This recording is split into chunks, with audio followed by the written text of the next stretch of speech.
오늘 본문 말씀은 제가 26살 때 이 말씀을 통해서 복음을 처음으로 접한 본문입니다. 이것을 통해서 제가 구원을 받았고 이걸 통해서 제가 자유함을 받은 말씀이기 때문에 저에게는 굉장히 의미가 있는 말씀입니다.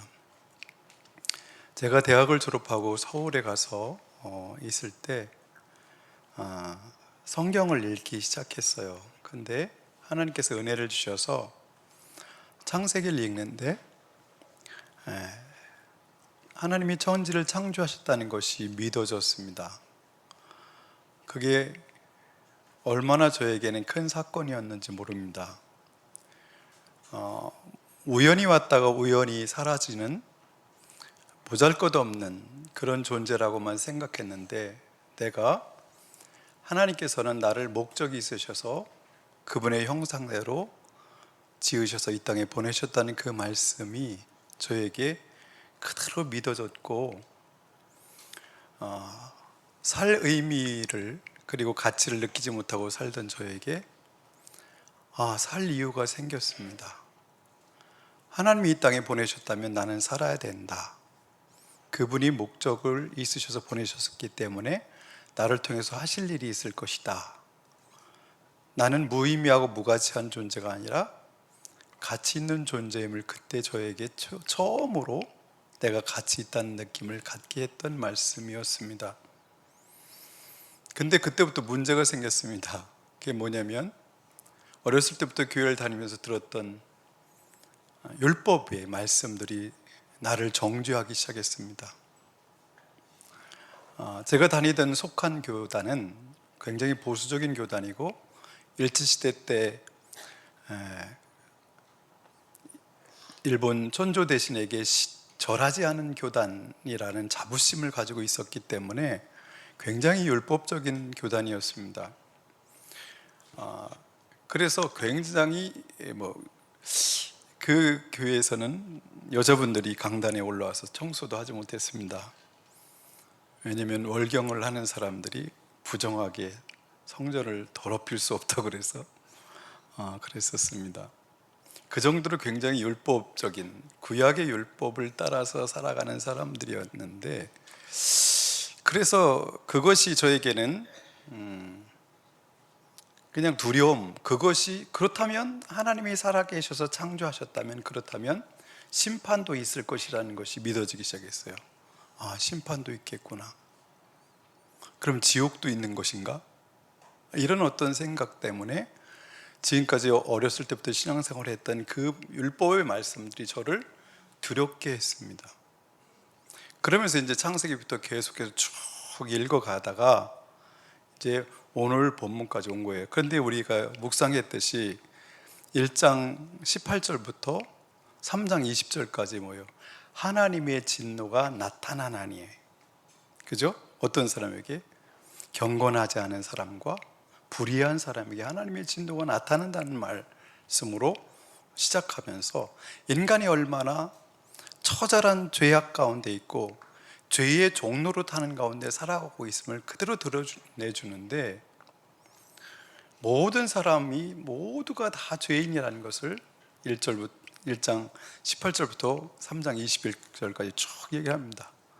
구약을 통해서 출애굽기, 레위기, 민수기, 신명기 쭉 읽으면서 왔던 정죄 받음, 내가 지옥불에 던져질 수밖에 없다는 그런 것들을 확인하고 또 확인할 수밖에 없었던 그 말씀들이었는데, 또 신약에 딱 왔는데 로마서에서 또 바울 사도가 그렇게 나의 상태를 드러내 주시는 거예요. 죽을 것 같았어요.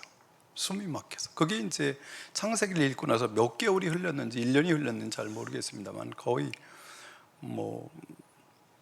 6개월 이상은 지났던 것 같아요.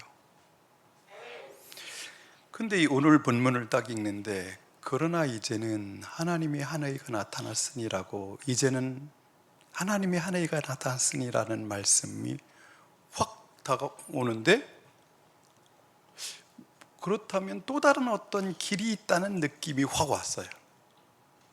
무슨 말인지는 확실히 모르겠는데 이 말씀이, 그러나 이제는이라는 말, 이 단어 때문에, 이제는 하나님의 한 의가 나타났으니, 이 말씀 때문에 또 다른 길이 있나 보다, 율법으로 행해서 구원받는 것이 아닌 또 다른 길이 있나 보다라는 생각이 확 들어오게 했어요, 저에게. 그래서 이것을 이제 읽어봤더니 밑에 예수 그리스도를 통해서 믿는 믿음을 통해서 받는 것이라 라는 이 말씀이 오는데, 예수 믿으면 구원받을 수 있다는 메시지인 것을 이게 감으로 알겠더라고요.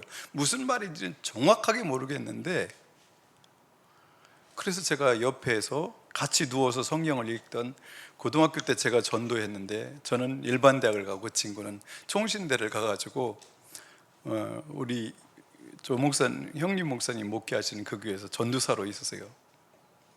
제가 전도했던 친구인데 저하고 같이 성경을 배 깔고 보는 거예요. 책상이 없어서 배를 깔고 둘이 성경을 보고 있었어요. 그러다가 제가 이 길을 가리키면서, 야, 이거 진짜냐?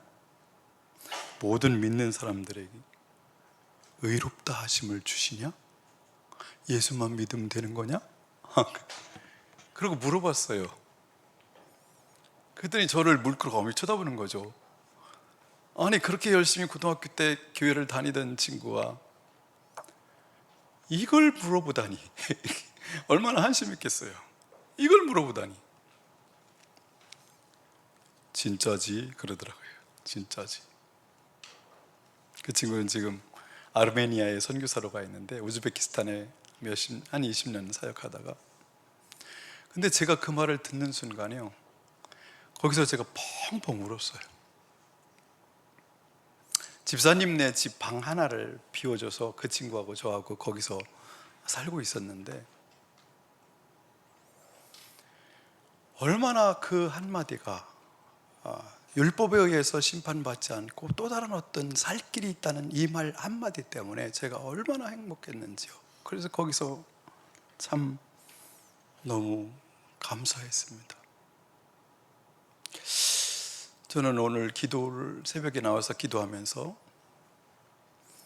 우리 사랑하는 교우들 모두가 제가 경험했던 하나님, 제가 경험했던 예수님, 제가 경험했던 이 본문을 통해서 만났던 하나님을, 그분의 사랑을, 그분의 용서를, 그분이 나를 의롭다 하심을, 그분의 구원하심을 모두 경험했으면 좋겠다라고 기도했습니다.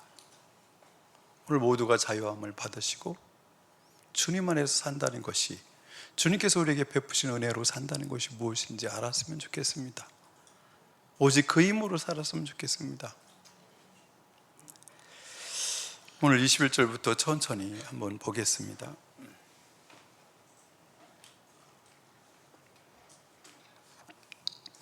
그러나 이제는, 그러면 전에는 뭐예요? 전에는 라는 말이 있는 거죠. 전에는, 그러나 이제는인 것이죠. 율법과는 상관없이 하나님의 의가 나타났습니다. 이 말이 무슨 말일까요? 하나님의 의가 나타났다. 하나님의 의가 나타났다. 율법과는 상관없이 하나님의 의가 나타났다. 이 말씀은 어떻게 해석하면 좋을까요? 하나님의 의가 나타났다. 지금까지는 이 땅에 하나님의 의가 나타나지 않았었는데 이제는 하나님의 의가 나타났다. 이것을 어떤 분은 이렇게 해석하시더라고요. 홍인교 교수님 같은 경우는 이제는 하나님의 통치가 시작됐다, 이렇게 해석하시더라고요.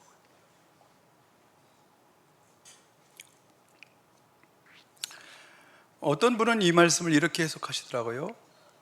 지금까지는 사람이 행한 것에 의해서 하나님께 평가를 해주셨다고 다면 이제부터는 하나님의 하신 일에 사람이 응답하면 되는 일이 되었다라고.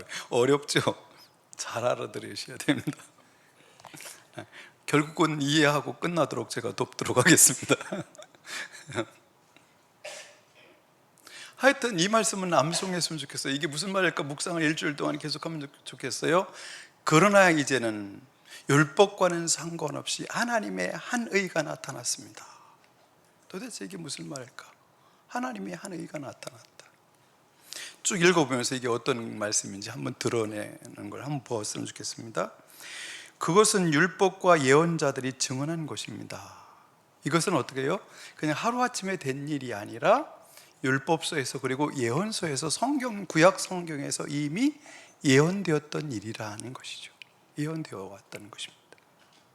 22절, 그런데 하나님의 의라는 말이 또 나왔죠. 하나님의 의는 예수 그리스도를 믿는 믿음을 통하여 오는 것인데 모든 믿는 사람에게 미칩니다.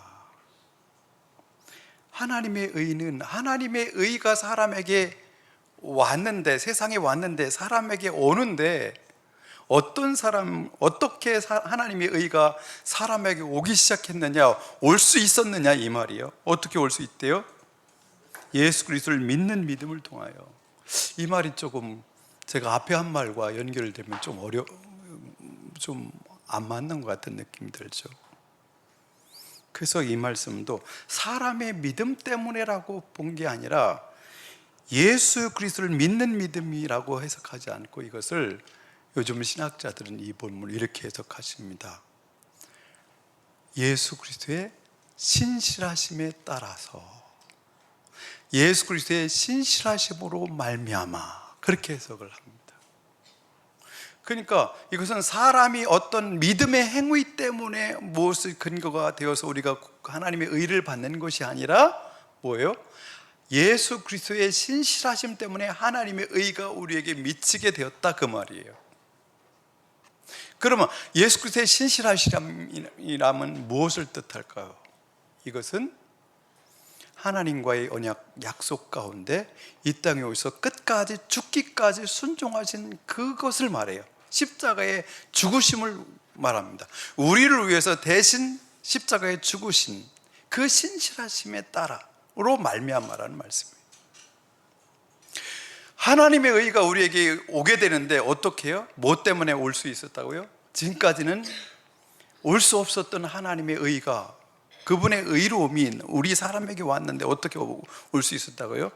예수 그리스도께서 신실하심으로 그분의 사역을 완성하심으로, 십자가에 죽으심으로, 그 말씀이죠.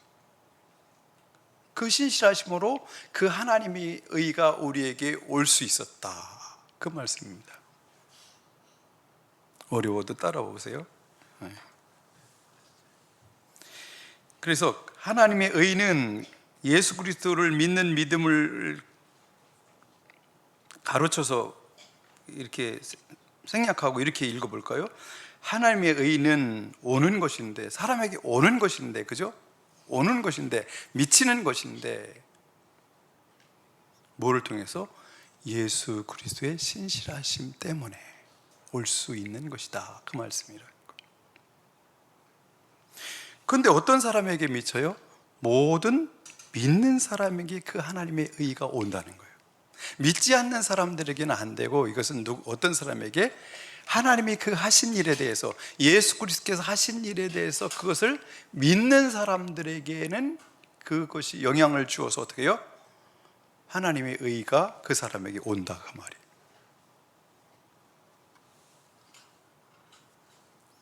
거기에는 아무 차별이 없습니다.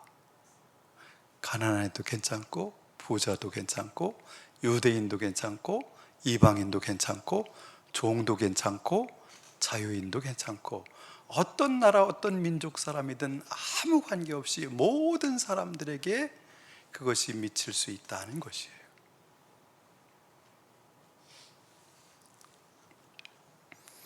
(23절) 보겠습니다. 모든 사람이 죄를 범하였습니다. 여러분, 이 속에 여러분도 포함되어 있음을 인정하십니까?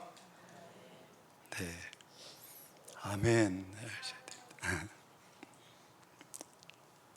어린이들은 힘들 텐데, 이 말이. 모든 사람이 죄를 범하였습니다. 나는 아닌데 라고 생각할 텐데, 그죠? 그래서 사람은 하나님의 영광에 못 미치는 처지에 놓여 있습니다. 하나님의 영광에 이르지 못하더니, 그죠? 하나님의 영광에 이르지 못하더니, 이 말씀은 무슨 말일까요? 모든 사람이 죄를 범하였으며 하나님의 영광에 이르지 못하더니, 일단 저는 이 말씀을 어떻게 해석하죠? 적어도 이 정도는 우리 교인들이 알아야 되는 거 아닌가? 잘 모르겠어요? 저는 이 본문을 어떻게, 이 하나님의 영광에 이르지 못하던 일을 제가 어떻게 해석하나요? 나주배의 영광에 이르지 못하던 이와 제가 풀어주라는 말로 풀어주잖아요. 그죠? 처음에 하나님 나주배를 만들 때 나주배가 너무 맛있죠. 나주배만 봐도 저걸 잘라가지고 한 입 물면 그 시원함과 단맛이 온 혀와 몸에 쫙 퍼질 것을 믿죠, 우리는. 그래서 딱 잘라가지고 깎아서 입에 넣었는데 이 나주배가 아니라 바람든 무 마시면 그 배는 나주배의 영광에 이르렀어요? 못 이르렀어요? 그것을 뜻한다고 제가 해석을 합니다. 죄는 어떤 것을 하고 안 하고 doing의 문제라기보다는 제가 볼 때는 1차적으로 being의 문제예요. 모든 사람이 죄를 범하였음에 하나님께서 요구하신 수준에 미치지 못하는 거예요. 미치지 못하는 거예요. 그러니까 사람이 존재하는 그 자체가 죄예요. 태어나서 살아가는 모든 삶 자체가, 살면서 하는 모든 것은, 삶은 다 죄예요. 생각하는 것과 살아가는 모든 행위가 다 죄입니다. 죄가 아닌 게 없어요. 나주배야 되는데 나주배가 아닌 바람든 무 상태로 존재하는 것 자체가 죄라고요. 이걸 몰라서 사람도 내가 무슨 죄를 졌냐고 그렇게 말하는데, 예수 그리스도의 부활하신 그 예수 그리스도의 상태와 비교해 보면 내가 얼마나 못 미치는지 알 수 있어요. 그 영광에 얼마나 못 미치는지 알 수 있어요. 하나님은 처음 창조하실 때 그렇게 창조하신 것이 아니에요. 하나님 형상대로 창조하셨어요. 그런데 죄로 말미암아 하나님의 영광에 못 미치는 존재가 되어버렸어요. 어떤 교수님이 이렇게도 표현하시더라고요. 영생에 이르지 못하더니라고요. 영생에 이르지 못한다. 어떤 학자는 이렇게 표현하시더라고요. 처음에 에덴 동산에서 사람에게 주셨던 모든 복, 그죠? 생육하고 번성하라. 그리고 여기 있는 모든 것을 네 의미로 다 먹어도 된다. 그리고 그곳에 하나님의 임재가 있었음에도 불구하고 죽지 않았던 아담, 그분의 영광이 있음에도 불구하고 죽지 않았던 아담이죠. 하와였죠. 그 상태로 살아가는 것이 하나님의 영광에 이르는 것이다.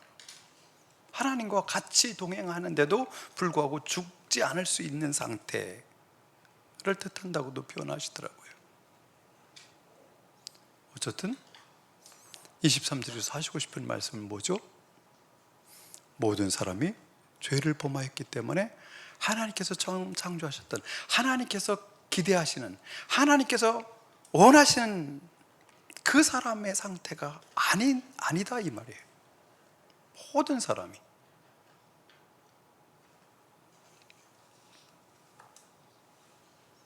(24절) 그러나 사람은, 그러나라는 말이 또 고맙죠. 반갑죠. 그러나 사람은 그리스도 예수 안에서 얻는 구원으로 말미암아 하나님의 은혜로 값없이 의롭다는 선고를 받았습니다. 그러나 사람은 그리스도 예수 안에서 얻는 구원, 구원 앞에 시옷이라고 되어 있죠. 밑에 내려가면 뭐라고 되어 있어요? 각주에 보면, 관주 보면 속량으로 라고 되어 있죠. 속량. 그러니까 이 단어가요, 이 헬라어 단어는 이렇게도 해석할 수 있고 저렇게도 해석할 수 있는 말씀입니다. 그래서 이게 조심스럽게 예수 그리스도 안에 얻는 구원으로 말미암아, 이 구원이라는 것은 무엇일까? 속량이라는 이 말씀은 무엇이냐면 이것이에요. 노예시장에서 노예가 있는데 어떤 사람이 가서 돈을 많이 주고 노예를 샀어요. 사가지고 자기 노예로 부리는 것이 아니라 그 사람을 자유인으로 풀어주는 것을 속량이라고 그래요. 우리는 지금까지 죄의 노예로 살아왔는데 하나님께서 죄에서 우리를 해방시켜 주시고, 그리고 이제는 자유인으로 살 수 있도록 해주셨다, 그 말씀이죠. 네. 다시 24절 같이 읽어볼까요? 그러나 사람은 그리스도 예수 안에서 얻는 속량으로 말미암아, 구원으로 말미암아 하나님이 은혜로 값없이 의롭다는 선고를 받았습니다. 자, 그러면 1절에 있는 하나님의 의라는 말이 뭐예요? 24절의 해석으로 보면 의롭다 하심을 선고를 받는 것을 하나님의 의라고 표현하는 거죠. 그죠?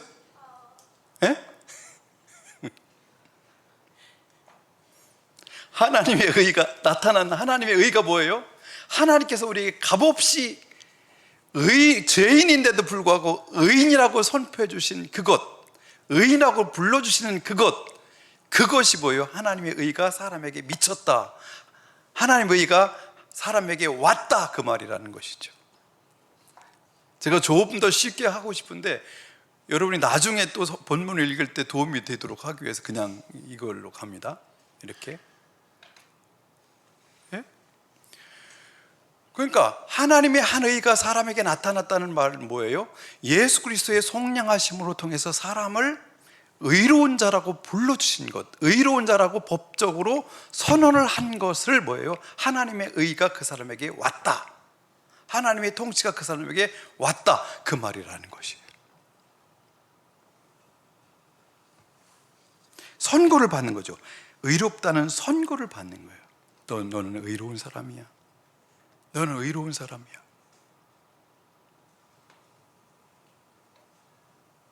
(25절) 보면 하나님께서는 이 예수를 속죄제물로 내주셨습니다. 속죄제물로 내주셨습니다. 전에 우리 개역개정에는 뭐라고 되어 있죠? 화목제물로 내주셨습니다 라고 되어 있어요. 과연 이 부분을 화목제물로 해석할 것인가, 속죄제물로 해석할 것인가, 그렇게 중요하진 않아요. 둘 다 우리의 죄를 위해서 예수 그리스도께서 대신 죽으심으로 우리에게 뭐 하셨다는 거예요? 하나님과 화해되었다, 그런 얘기를 하는 거죠. 근데 어떤 분은 이 말씀을요, 한번 써보실래요? 속죄제물이라는 단어 위에 속죄좌, 속죄자, 시은좌로 해석도 해요. 히브리서 9장에서 한번 사용되었고 70인역에서 또 한번 사용되었었거든요. 그러면 이것은 속죄자는 뭐죠? 지성소 안에 있는 언약궤 위에 있는 두 그룹이 마주보고 있는 그 자리, 그 밑에를 어떻게 해요? 뚜껑 위에 있는 것을 속죄자라고 해요. 여기는 뭐예요?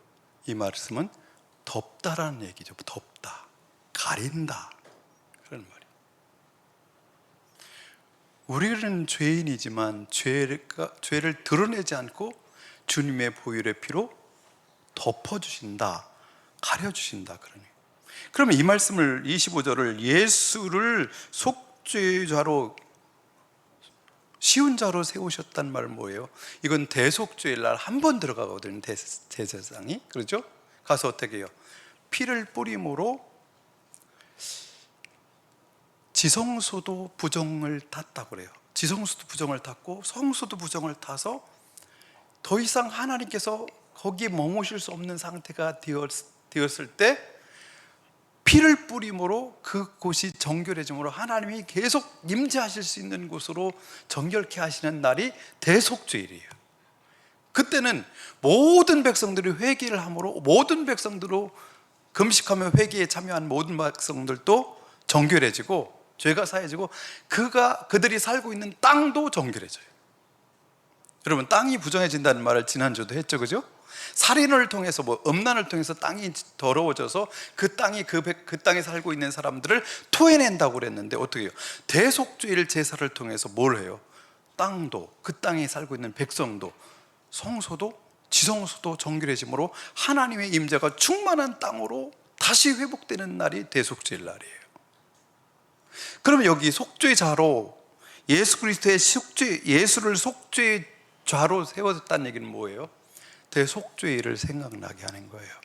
그날을 통해서 예수 그리스도의 보혈의 피로 이 땅에 있는 더럽혀진 지성소가, 성소가 정결해지고 땅이 정결해지고 그 땅에 있는 백성들이 다 정결해지는 역사를 대속죄일 제사가 예수 그리스도를 통해서 드려졌다, 그 말이에요. 깨달은 표정이십니다. 다 알아들은 표정입니다.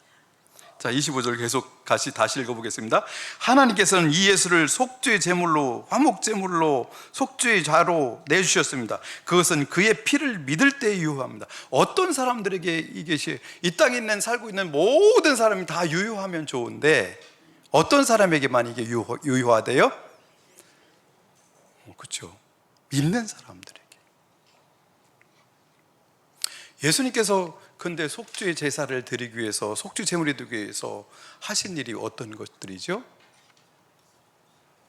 십자가에 죽으시기 전에도 수치와 모욕을 당하셨어요. 그죠? 벌거벗김을 당하셨어요. 욕을 참 많이 먹었어요. 그리고 하루 안에 판결을 내리고 하루 안에 죽이기까지 모든 것이요, 그때 로마법과는 아주 안 맞게 모든 재판이 진행돼 버리고 장사까지 하루에 끝냈어요. 저는 왜 이렇게 빨리 이게 서둘러졌나 했더니,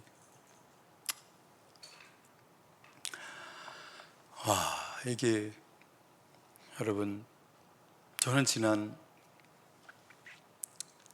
지난 고난주간 때 이런 본문들을 묵상하면서 마음에 온 게 있어요.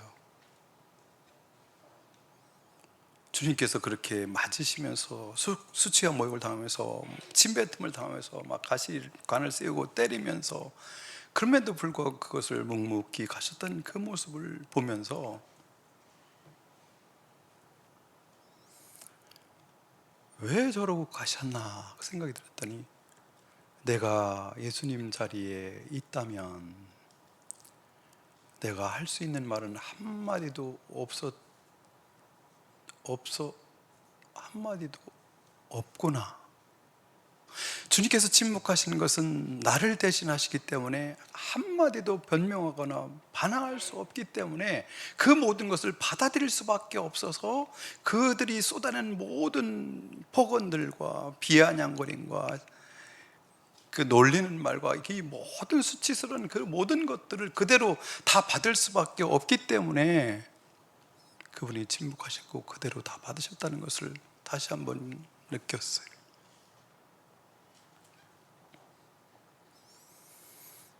여러분이 지은 모든 죄를 세상이 다 드러낸다면, 까발려진다면, 우리 사랑하는 성도들이 우리를 보았던 그 사랑스러운 눈빛이 어떻게 변할지 여러분 아시나요?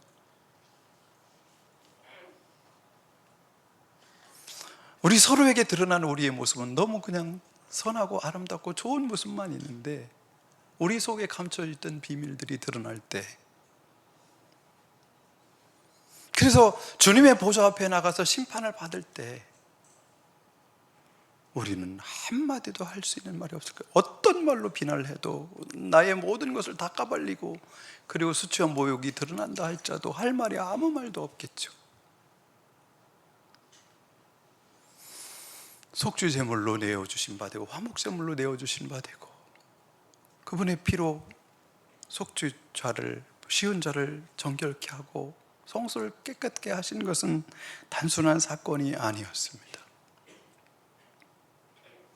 우리가 당할 모든 것을 그분이 당하시고 그 고난의 길을 가신 줄 믿습니다.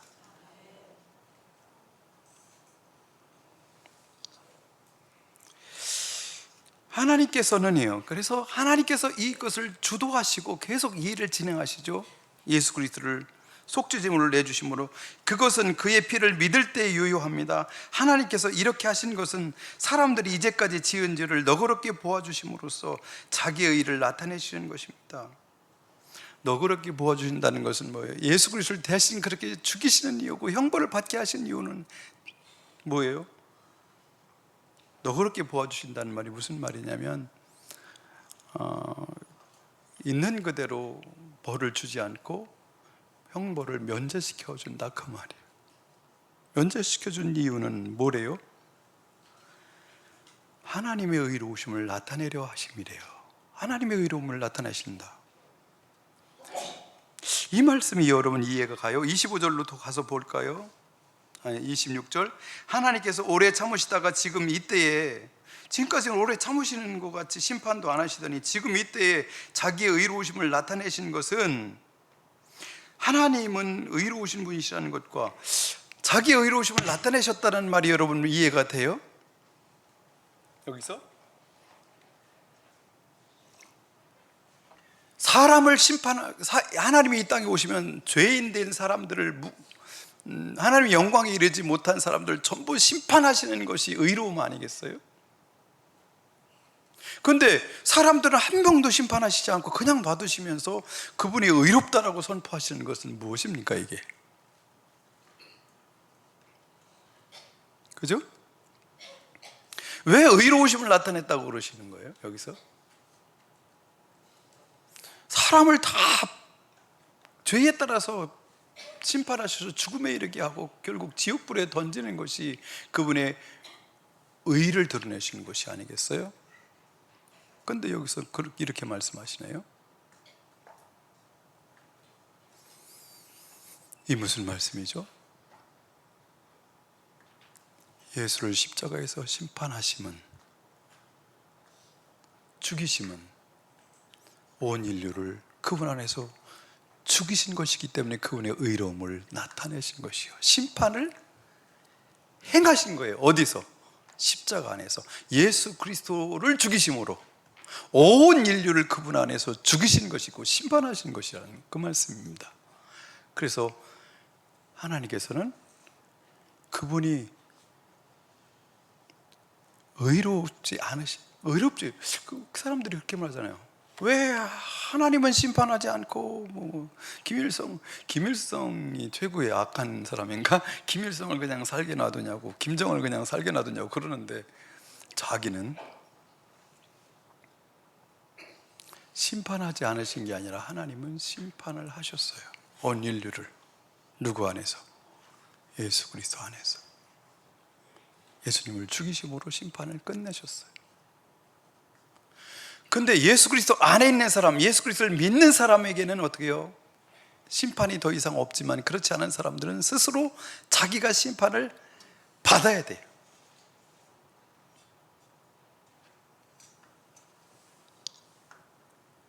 그리고 26절 하반절 보면 하나님의 의로우신 분이시라는 것과 예수를 믿는 사람은 누구나 의롭다고 하신다는 것을 보여주는 거예요. 누구도 의로워요? 예수를 믿는 사람도 의롭다 하심을 받습니다. 아멘? 아멘. 우리가 직접 하나님의 심판 앞에 서면 우리는 그냥 소망이 없지만, 그죠? 주님 안에서 우리가 심판을 받고 그분과 연합되어서 살아남으로 우리는 의로운 자라는 하나님의 의를 받게 되었습니다. 내가 한 일로 하나님 앞에 서는 게 아니라 그분이 해주신 일을 내가 인정하고 받음으로, 믿음으로 우리는 의롭다 함을 받았습니다. 아멘? 네. 우리는 전에는, 그럼 그 전과 후가 뭐가 달라졌죠? 우리에게? 전에는 우리는 죄의 종로탄 데서 자유롭지가 못했어요. 거기서 스스로 벗어나고 싶었지만 죄에게 종로타는 데서 벗어나지를 못했어요. 죄가 시키는 대로 다 순종하면서 죄의 노예 노릇을 하며 살았어요. 그렇지만 이제는 우리가 죄의 종이 아니라 하나님의 자녀가 되었기 때문에 하나님의 율법을 순종할 수 있는 사람이 된 줄 믿습니다.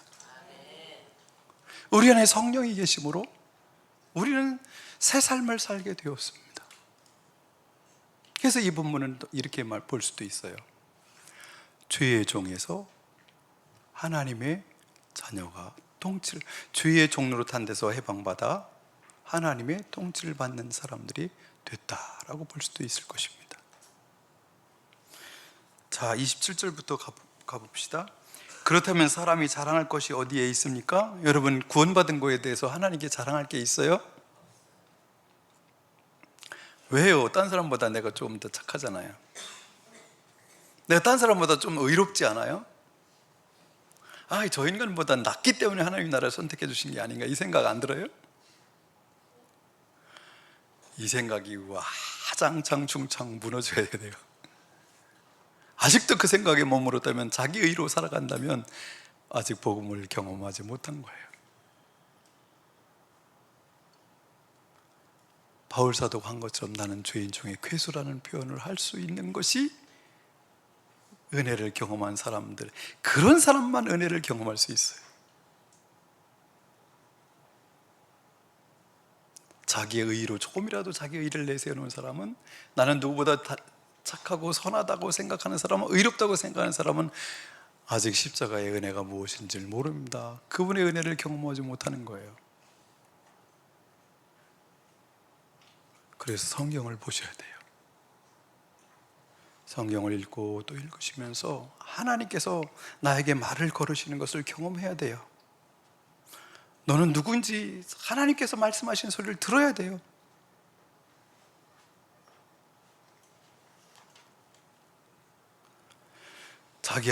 스스로 자기 앞에 서 있으면 자기가 제 세상에서 가장 의로운 자예요. 그리고 찌질한 세상 사람들 앞에서도 자기가 가장 의로운 사람이에요.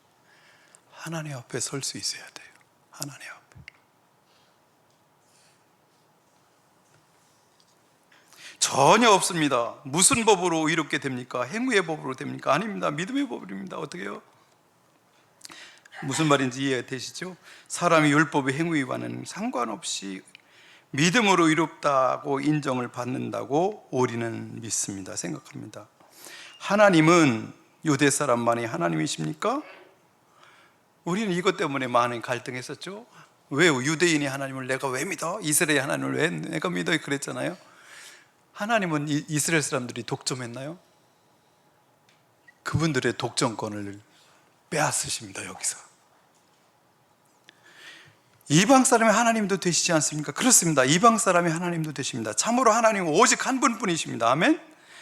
그러므로 하나님께서는 할례를 받은 사람도 믿음을 보시고 의롭다고 하시고, 할례를 받지 않은 사람도 믿음을 보시고 의롭다고 하십니다. 그렇죠. 31절 같이 읽어요. 그러면 믿음으로 말미암아 우리가 율법을 폐합니까? 그럴 수 없습니다. 도리어 율법을 굳게 세웁니다. 하나님은 율법을 폐하셨나요? 율법에 따라서 인류를 예수님 안에서 심판하셨나요?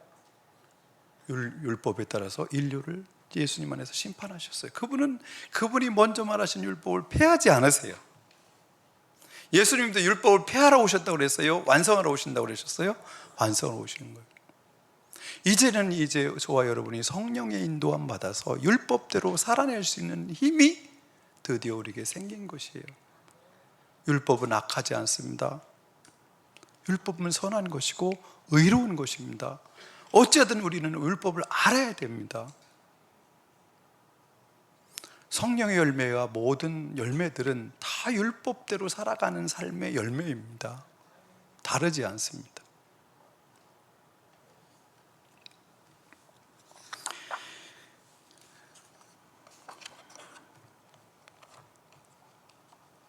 전에는 죄의 노예의 상태를 살다가 이제는 하나님의 통치를 받게 되었습니다. 하나님의 율법에 순종할 수 있는 사람이 되었습니다. 이제 우리는 하나님의 영광이 이르게 될 것이고 영생을 받게 될 것이고 이 땅에 살면서도 그분의 통치를 받으며 살게 될 것입니다. 이제는 우리가 두려움이 아닌 사랑으로 살게 되었습니다. 이것이 저에게는 얼마나 큰지 모릅니다.